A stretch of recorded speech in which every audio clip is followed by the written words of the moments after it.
시작이지요. 몸담에 요즘 두 번째 신경성이 뭐냐? 재산이에요. 쉽게 말하면 경제적인 문제. 더 속된 말이 되는지 모르지만 속되지도 않죠. 그 문제예요. 내가 얼마만큼 경제적인 능력이 있느냐, 혹은 재산을 얼마만큼 소유하고 있느냐, 이게 오늘날 우리 시대 사람들이 신경 쓰는 두 번째 문제입니다. 그런데 흔히 누구든지 부지런히 노력하면은 재산도 모을 수 있다 이렇게 말해요. 열심히 일을 해서 예를 들면은 분석을 받아서 이제 돈을 마련할 수도 있는 경우가 있지 않습니까? 그런데 불교를 믿는 신행 혹은 수행 정신으로 경제를 돌볼 때는 알뜰한 저축하고 절약하는 이 마음을 배우게 됩니다. 이거 중요한 거예요. 생계라는 것이 쉽게 말해서 우리 의식주 사건을 가지고 생계 문제를 말하잖아요. 그래서 내 생계가 오늘날 특히 자본주의 시대에는 경제 문제가 뭐만해야 돼요. 경제 문제.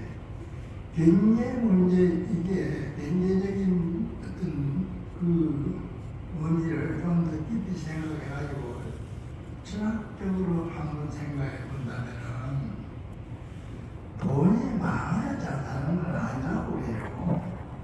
돈이 많아야 대재벌이랄까 이런 정도의 부를 축적하지 않아도 아주 소시민의 그냥 가난하다 할 정도의 그런 수준의 재산만 있어도 경제적인 운영을 잘 하면은 얼마든지 행복해질 수 있다고 합니다. 그러니까 돈 많은 사람이 행복하고 돈 적은 사람은 불행하다 이렇게 말할 수는 없다는 얘기예요. 그래서 두 번째 우리들이 생계 문제로서 항상 신경을 쓰고 있는 경제 문제, 이거 마음이 잘 리드를 해야 된답니다. 잘 그 의미를 알고 관리를 해야 되는 거예요. 이 세상은 자기가 노력하는 것만큼 성취가 된다는 것은 아주 기본적인 상식이랄까 하나의 공식이죠. 내가 노력한 것만큼 이루어진다는 거. 그래서 이제 보통 두 번째 이 대기 문제를 어떤 이들은 불교를 하면은 전부 수행을 하라, 마음을 잘 쓰라, 또는 남을 위해서 이타행을 하라, 그런 말만 주로 들어오는데 어려서 모은다는 의미가 뜻이 어디 그게 들어있느냐 반문하는 경우도 있어요.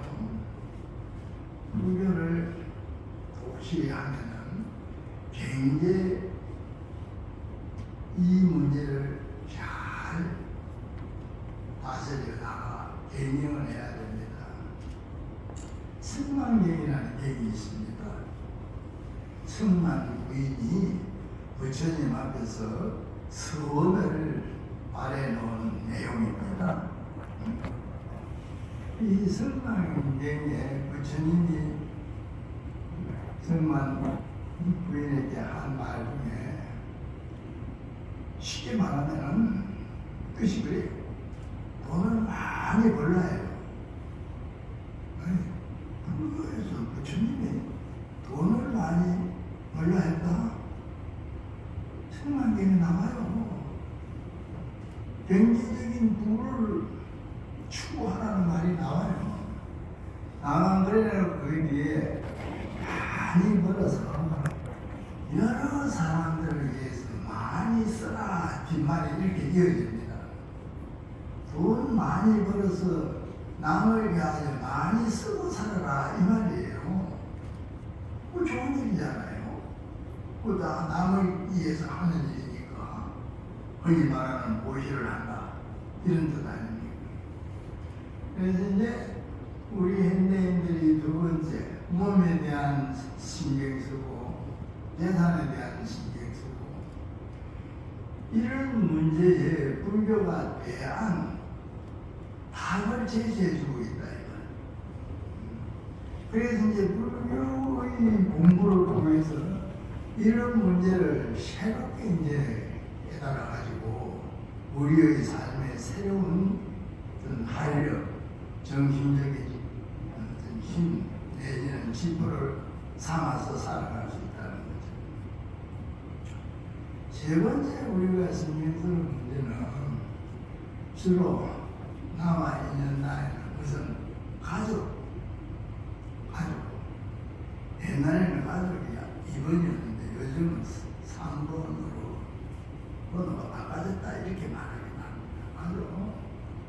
가정에서는 부부가 있는 것이고 스가에 자녀가 있는 것이고 또 이로는 부모님이 계시면 부모님을 공양하고 있는 것이고 예. 가정의 문제가 뭔가해야 되거든요.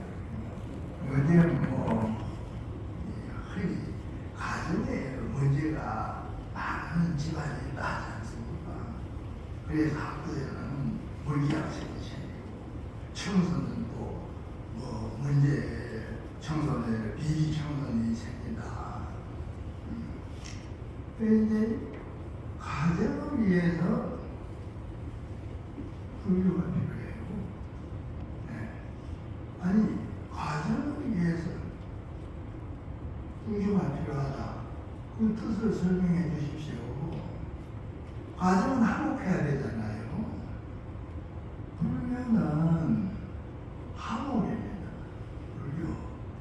불교의 정신을 흔히 자비라고 표현하는데 달리 말할 때는 어느 스님도 신라시대에 이런 말을 한 적이 있습니다. 화목이에요. 어느 스님은 하쟁이라는 말로 달리 표현하게 화목이에요. 인간관계를 화목하기 위해서 불교를 한다 이 얘기고 아주 매우 있는 얘기잖아요. 인간관계를 화목하게 하기 위해서 내가 불교 공부를 한다. 얼마나 좋은 말이에요. 인간관계라는 것은 앞서 말씀드린 대로 가정에서 식구들끼리 화목하고 아락하게 사는 거. 원래 이제 스님들이 사는 별집안의 그 살아가는 생활 환경을 성가란 말로 나타내죠. 알고 계시겠지만 성가. 원래 상가란 말을 스님들 뜻하는 거죠. 성자가 있잖아. 성가란 말이 원래 사이좋은 사람들이 모여있는 곳 이런 뜻입니다. 이걸 한문으로 화합대중이라 해요. 화합되어 있는 대중은 여러 사람을 대중, 세 사람, 이 사람을 세중이라 한다. 이런 율장의 맹식의 그 구절도 있습니다. 그래서 이제 이 성가가 보물이 삼보 중에 불법성 세 번째 성이 있잖아요. 사람의 모임이 혹은 사람의 단체가 화합되어 있는 것이 그게 이 세상의 고해라는 거예요. 그러면 가정도 식구가 요즘은 옛날보다 대가족 제도가 아니라서 인원이 좀 적지만은 3명이든 4명이든 5명이든 그 가정이 화목하게 되어 있으면 세상의 고해가 되는 거예요. 세상의 고해. 그래서 이제 세 번째 가족, 식구 또는 신우들도 있고 가까운 여러 관계를 맺고 있는 사람들이 있겠죠. 그래서 우리는 몸에서 또 재정 문제, 경제에서 또 가족에서 잘 되어 나가도록 마음쓰는 거예요. 불교의 비천인 말씀 중에 오늘날 현대인들에게 필요한 말로 여겨지는 네 글자로 된 구절이 있어요. 항해라는 게 불교 경전 가운데 최고의 경전입니다. 이 경은 이 세상을 부처님의 그 법신 세계라 이렇게 설명합니다. 달리 말하면 이 세상은 진리의 세계라는 거예요. 우리가 도덕적으로 보면은 세상에는 날로 나쁜 범죄도 일어나고 또 사건, 사고 또는 못된 일이 많이 일어나죠. 이런 세상을 도덕적으로 뭔가 나쁜 일이 일어나는 이런 세상을 어떻게 좋은 세상에 할 수 있느냐. 물론 전체적으로도 반대의 현상도 있습니다. 그런데 이 세상은 한국에서는 화장색이라는 말도 나오고 또 부처님의 법신을 주불로 해서 비로자라의 세계다 이렇게 말하는데 아름다운 세상이라는 거예요. 이 세상에는 아름답지 아니한 것이 하나도 없다는 겁니다. 사람의 마음을 한계에는 꽃이라 합니다. 신마.